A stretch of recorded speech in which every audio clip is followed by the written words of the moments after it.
నాలాల బాధ్యత మాది. ప్రకృతిని రక్షించే బాధ్యతను తీసుకున్నాం. నేచర్ విషయంలో మా ప్రభుత్వం కాస్త కఠినంగా ఉంటుంది అంటూ హైడ్రాతో హడావుడీ చేసింది రేవంత్ సర్కార్.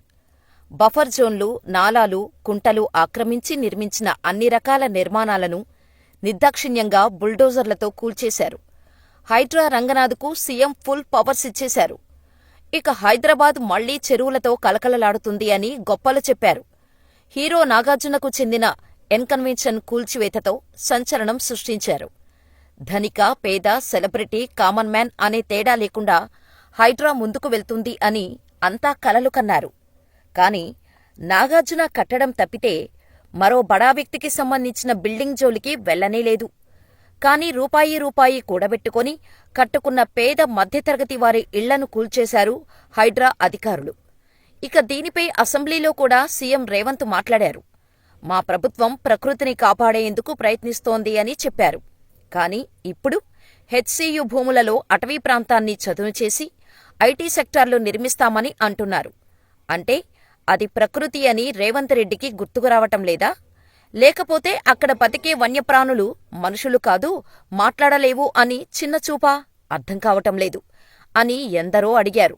ప్రతి విషయానికి రియాక్ట్ అయ్యే రేవంత్ ఈ ప్రశ్నలకు సమాధానం చెబుతారో లేదో చూడాలి. ప్రతిష్టాత్మక హైదరాబాద్ సెంట్రల్ వర్సిటీ భూముల వ్యవహారం మరోసారి హాట్ టాపిక్గా మారటానికి కారణం ముమ్మాటికి కాంగ్రెస్ ప్రభుత్వమే కారణం. టీజీఐఏసీ ద్వారా 400 ఎకరాలను వేలం వేసేందుకు రేవంత్ సర్కార్ నిర్ణయించింది.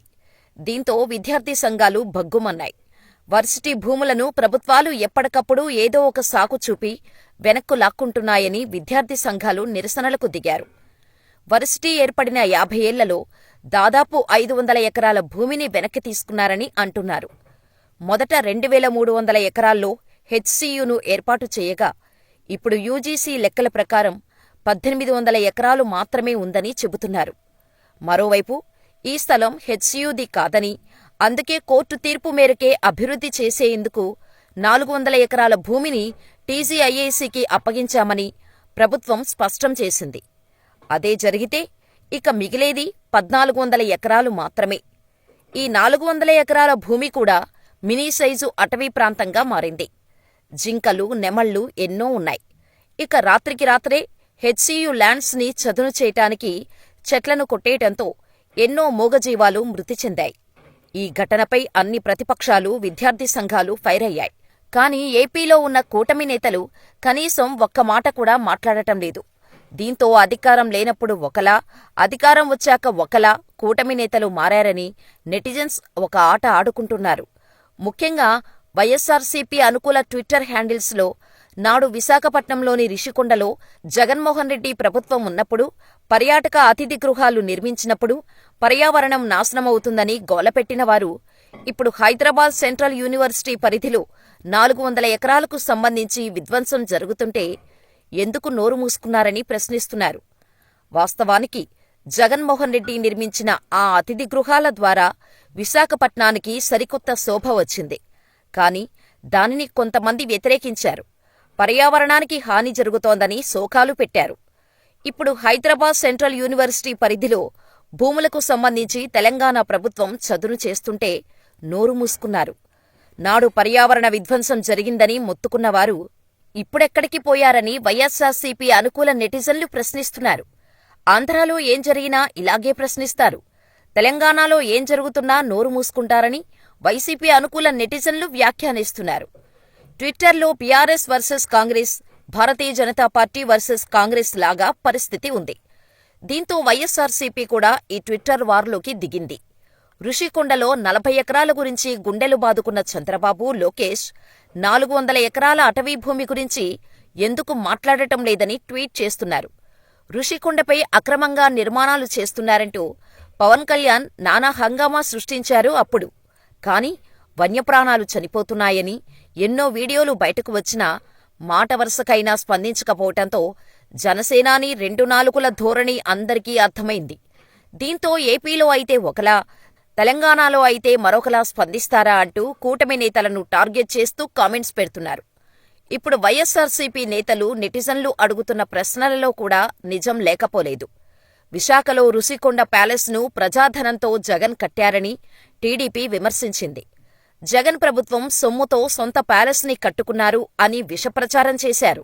అయితే అది ప్రభుత్వ స్థలంలో ప్రభుత్వం సొమ్ముతో కట్టిందని, కూటమి ప్రభుత్వం దానిని ఏ విధంగా అయినా వాడుకోవచ్చు అని మాజీ మంత్రి గుడివాడ అమర్నాథ్ సలహా ఇచ్చారు.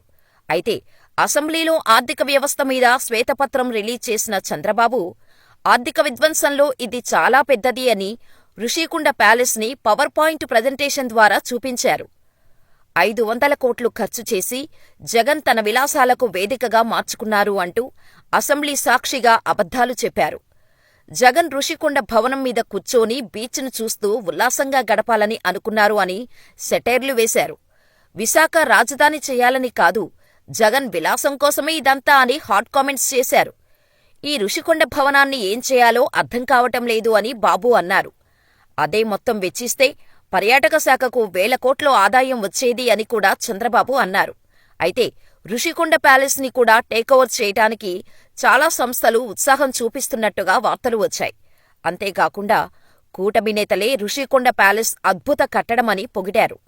దీన్ని ప్రభుత్వం హ్యాండోవర్ చేసుకొని అధికారిక కార్యకలాపాలకు వాడుకోవాలని అనుకుంటున్నట్టు లీకులు కూడా ఇచ్చారు. మరి ప్రతిపక్షంలో ఉన్నప్పుడు తప్పు జరిగిపోయింది, ఘోరం చేశారంటూ మాట్లాడిన ఒక్కరు కూడా అధికారంలోకి వచ్చాక ఒక్క మాట కూడా మాట్లాడలేదు. మరీ ముఖ్యంగా రుషికొండపై నిర్మించిన భవనాలలో బాత్పత్ ఖరీదుపై నానా రచ్చ చేసి ఇప్పుడు ప్రభుత్వ ఆస్తే అని వితండవాదం చేస్తున్నారు. వైఎస్సార్సీపీ ప్రభుత్వం ఏం చేసినా తప్పు అని నానా హంగామా చేశారు అప్పుడు కూటమి నేతలు. ప్రకృతిని నాశనం చేసేస్తున్నారంటూ శోకాలు పెట్టారు. మరి ప్రకృతిపై అంత ప్రేమ చూపించిన కూటమి నేతలకు హెచ్సీయూ భూములలో జరుగుతున్న విధ్వంసం కనిపించటం లేదా అని నెటిజన్స్ నిలదీస్తున్నారు. తెలుగువారికి అతి ముఖ్యమైన ఉగాది పండుగ రోజు పోలీస్ పహారాలో బుల్డోజర్లు పచ్చని చెట్లను ఎడాపెడా నరికివేయించారు. పోలీస్ క్యాంపులా మారిన క్యాంపస్లో చెట్టు నరికివేతపై గొంతెత్తి విద్యార్థులపై లెక్కలేనన్ని లాఠీలు విరిగాయి. విద్యార్థులను జుట్టుపట్టి ఈడ్చుకెళ్లటం, చితకబాదటం చూస్తుంటే అసలు ఇది ఏ తరహా ప్రజాపాలన అనే ప్రశ్న రాకమానదు. రాత్రికి రాత్రే 400 జేసీబీలను పెట్టిన కాంగ్రెస్ సర్కార్ అసలక్కడ అడవే లేదు, పశుపక్ష్యాదుల సంచారమే లేదు అడ్డంగా వాదించింది. మరి కూలుతున్న వృక్షాలు, చెల్లాచెదరవుతున్న పక్షులు, పరుగులు తీస్తూ నెమళ్లు పెడుతున్న ఆర్తనాదాల గురించి ఏం చెబుతారో, లేదా జేసీబీ చక్రాలలో చిక్కుకున్న జింకపిల్ల మృతదేహం గురించి ఎలాంటి వివరణ ఇస్తారో చూడాలి. ఇంత భారీ ఎత్తున ప్రకృతి విధ్వంసం జరగటంతో సుప్రీంకోర్టు రేవంత్ సర్కారుపై ఫైర్ అయింది. కంచ గచ్చిబౌలి భూముల విషయంలో ప్రభుత్వ చర్యలన్నీ తక్షణమే ఆపేయాలని ఆదేశాలు జారీ చేసింది సుప్రీంకోర్టు. హైకోర్టు రిజిస్ట్రార్ పంపిన మధ్యంతర నివేదికను సుప్రీంకోర్టు పరిశీలించింది. వార్తా కథనాలను జస్టిస్ గవాయ్ ముందు అమికస్ క్యూరీ మెన్షన్ చేసింది. ప్రభుత్వ ప్రధాన కార్యదర్శిని ప్రతివాదిగా చేర్చింది కోర్టు. హైకోర్టు రిజిస్ట్రార్ నివేదిక ఫోటోలు చూస్తే పరిస్థితి అర్థమవుతుందన్నారు. 100 యంత్రాలు మోహరించాల్సిన అవసరమేంటని జస్టిస్ గవాయ్ ప్రశ్నించారు. అత్యవసరంగా కార్యకలాపాలు చేపట్టాల్సిన అవసరమేంటని ప్రశ్నించారు. ఇది చాలా తీవ్రమైన అంశమని కోర్టు పేర్కొంది. 3 రోజుల్లో 100 ఎకరాల్లో చెట్లు కొట్టివేత చిన్న విషయం కాదని ధర్మాసనం అభిప్రాయపడింది. చెట్ల కొట్టివేతకు అనుమతి తీసుకున్నారా అని కోర్టు ప్రశ్నించింది. తదుపరి ఆదేశాలు ఇచ్చే వరకు ఒక్క చెట్టు కూడా నరికివేయవద్దని కోర్టు ఆదేశించింది. అఫిడవిట్ దాఖలు చేయాలని సీఎస్ను కోర్టు ఆదేశించింది. తదుపరి ఆదేశాలు ఇచ్చే వరకు ఎలాంటి చర్యలు చేపట్టొద్దని కోర్టు ఆదేశించింది. ప్రభుత్వం మార్చి 15న వేసిన కమిటీ అధికారులు జవాబు ఇవ్వాలని కోర్టు ఆదేశించింది. ఉల్లంఘనలు జరిగితే సీఎస్ వ్యక్తిగత బాధ్యత వహించాలని సుప్రీంకోర్టు అభిప్రాయపడింది. సుప్రీంకోర్టు తీర్పుతో అన్ని కాంగ్రెస్ నేతలు మినహా అందరూ హర్షం వ్యక్తం చేస్తూ సోషల్ మీడియాలో పోస్టులు పెడుతున్నారు. కనీసం ఇప్పుడైనా టీడీపీ నేతలు స్పందిస్తే బాగున్ను అని అందరూ అంటున్నారు. మరి ప్రకృతి ప్రేమికులైన చంద్రబాబు, లోకేష్, పవన్ హెచ్సీయూ అటవీ భూములపై ఒక్క ఎమోజీనైనా షేర్ చెయ్యరా అని నిలదీస్తున్నారు. మరి కూటమి నేతల 2 నాలుకల ధోరణి గురించి మీరేమనుకుంటున్నారో మాకు కామెంట్ చేయండి.